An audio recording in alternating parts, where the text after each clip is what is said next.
Oke, ini Polisi ini lebih banyak cerdas yang dari bertanya. Bang Hotman Paris. Saya nggak tahu penyebabnya. Ya. Apa bedanya hukum dan filsafat, Bang? Katanya. Apa bisa orang filsafat berdebat dengan orang hukum? Saya akan mencoba dengan bahasa yang sangat sederhana saja.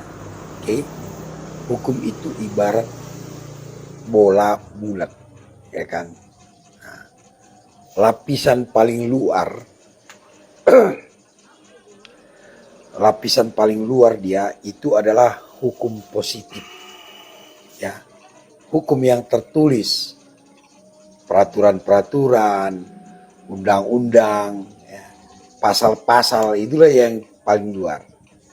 Nah, lapisan kedua itu teori hukum.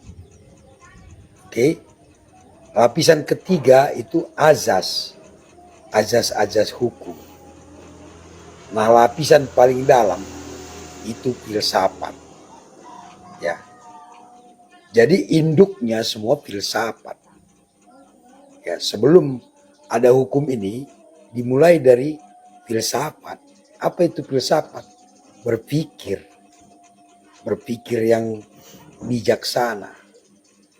Kalau hukum, teman-teman, itu sudah ada kepentingan dalam membuat hukum itu, sudah ada kepentingan, baik kepentingan politik, ya, ekonomi dan lain sebagainya, ya, tergantung tujuan hukum ini, kan gitu ya. Nah, kalau filsafat itu tidak ada kepentingan di sana, benar-benar berpikir bijaksana, ya. Berpikir filsafat itu tidak ada kepentingan di sana. Makanya filsafat adalah disebut induk dari segala ilmu pengetahuan. Semua ilmu pengetahuan itu berawal dari berpikir, yaitu filsafat tadi. Filsuf atau ahli filsafat sudah ada jauh sebelum ada hukum ini.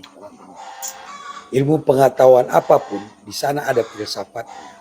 Ilmu hukum ada filsafatnya, filsafat hukum. Ilmu politik ada filsafatnya. Begitu. Apa perbedaan hukum dan filsafat? Kita tidak bisa membedakan, tapi berkaitan dia. Orang hukum pasti belajar filsafat. Ya. Sederhananya begini. Hukum tidak mungkin membahas filsafat. Oke. Tapi filsafat bisa membahas hukum. Ya. Menilai hukum itu bisa dengan cara berpikir seperti filsuf. Ya. Menilai hukum melalui filsafat. Tapi filsafat tidak bisa dinilai oleh hukum. Ya. Begitu juga ekonomi. Ekonomi ini bisa dinilai melalui filsafat. Tapi filsafat tidak bisa diukur melalui ekonomi. Tadi saya jelaskan lagi bahwa filsafat adalah induk segala ilmu pengetahuan. Hukum adalah ilmu pengetahuan. Bagaimana kalau berdebat antara filsuf dengan ahli hukum? Ahli hukum tidak mungkin dia menilai filsafat. Tapi ahli filsafat bisa menilai hukum. Mudah-mudahan ada sedikit gambaran, ya. Tetap bersama Bang Beni, kita menambah wawasan, membuat kita lebih kritis di dalam hukum. Salam buat saudara-saudaraku, mulai dari Sabang sampai Merauke, dari Aceh sampai Papua. Ya, kalau kita berpikir filsafat, maka dari Aceh sampai Papua bisa menjadi sederajat. Ya, itu dia. Selamat pagi semuanya. Itu dalam sebuah video Hotman Paris itu nantang debat ke Rocky Gerung. Tapi yang diperdebatkan itu menurut versi Hotman Paris, yaitu ini. Itu kan banyak, ada 4 item, hukum arbitration apa sampai 4 item. Intinya yang diperdebatkan cuman itu. Padahal dipolemikkan saat ini adalah Hotman sebagai pengacara di MK, kan seperti itu. Tapi Hotman nantang debatnya ke bidang Hotman. Itu kan saya tidak tahu artinya. Lah, umpama Hotman itu saya tantang debat, berani enggak? Karena video saya ini akan saya sebarkan di banyak platform. Saya tantang debat soal proses pengecatan, proses kenteng, proses bongkar pasang kaca. Itu kalau diglobalkan namanya body repair. Jadi merepair ulang. Gimana? Berani enggak? Karena saya juga sudah hampir 35 tahun berpengalaman di bidang body repair. Berani enggak Hotman ini? Orang yang dibahas soal di MK kok dia ngomong tentang piawai. Dalam hal ini internasional. Lah kalau saya balik, saya tantang debat untuk bidang body repair, proses kenteng, proses ngecat, tentang aplikasi dempulnya, thinner, cat, apa berani? Kalau berani tidak apa-apa, tanggapi tantangan saya tentang proses body repair.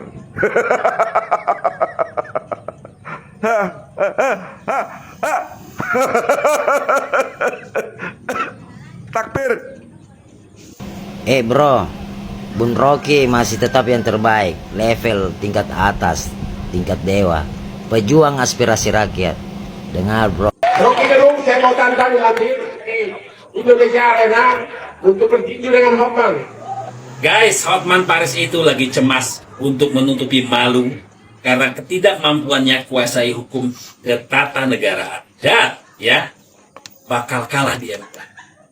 Maka untuk menutupi malu cari sensasi. Sensasi kacangan, nantang debat Rocky Gerung awalnya adu otak, adu intelektual. Lama-lama mungkin dia mikir nggak akan sanggup adu otak. Nah sekarang malah sensasi murahan beralih adu di ring.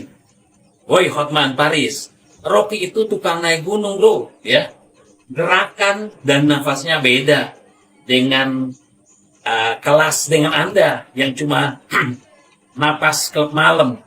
Nah makanya sekarang kita tahu Hotman kekanak-kanakan ternyata. Kekanak-kanakan. Yap, semakin jelas bahwa semakin Hotman Paris berkuar-kuar di media sosial tentang Bang Rocky Gerung, maka Hotman Paris semakin terlihat kebodohannya di mata para netizen, mata rakyat Indonesia. Karena kita tahu sendiri bahwa para netizen ini sangat jenius untuk menganalisis sesuatu, termasuk apa yang dilakukan oleh Hotman Paris ini adalah bentuk kepanikan terhadap apa yang menjadi statement Bang Rocky Gerung. Terlihat netizen menilai bahwa apa yang menjadi kelakuan Hotman Paris soal berkuar-kuar tentang statement-statement yang dikeluarkan oleh Bang Rocky Gerung adalah bentuk ketakutannya Hotman Paris yang ngoceh tidak jelas, dan bahkan terlihat di video Hotman Paris berusaha menentang Bang Rocky Gerung untuk bertinju di ring. Saya kira itu bukan ranahnya Bang Rocky Gerung. Seharusnya Hotman Paris menantang Bang Rocky Gerung untuk berdebat bagaimana agar bisa menunjukkan sebuah ilmu pengetahuan dan juga gagasan yang dimiliki Bang Hotman Paris, bukan hanya berkuar-kuar tidak jelas, mengelak dan mengelak, dan pada akhirnya menantang Bang Rocky Gerung untuk naik ring, mengajak untuk adu jotos. Mungkin karena Bang Hotman Paris menganggap bahwa dirinya ini besar tinggi dan melihat kondisi Bang Rocky Gerung sudah tua dan agak kurusan, maka dari itu Hotman Paris lebih memilih untuk bagaimana agar bisa adu jotos di atas ring. Dan yang tak kalah menarik adalah seorang polisi. Kita lihat sendiri di isi video tadi di mana beliau membahas tentang hukum dan filsafat. Saya kira Bapak polisi ini lebih paham persoalan ilmu filsafat dan juga ilmu hukum dibanding Hotman Paris itu sendiri yang berprofesi sebagai pengacara. Baiklah sahabat-sahabat, saya kira saya tidak berlama-lama. Terima kasih sudah menyempatkan untuk menonton di setiap video yang saya up. dan semoga setiap video ada manfaat buat sahabat-sahabat. Saya akhiri dengan ucapan wallahul muwaffiq ila aqwamit thoriq. Assalamualaikum warahmatullahi wabarakatuh.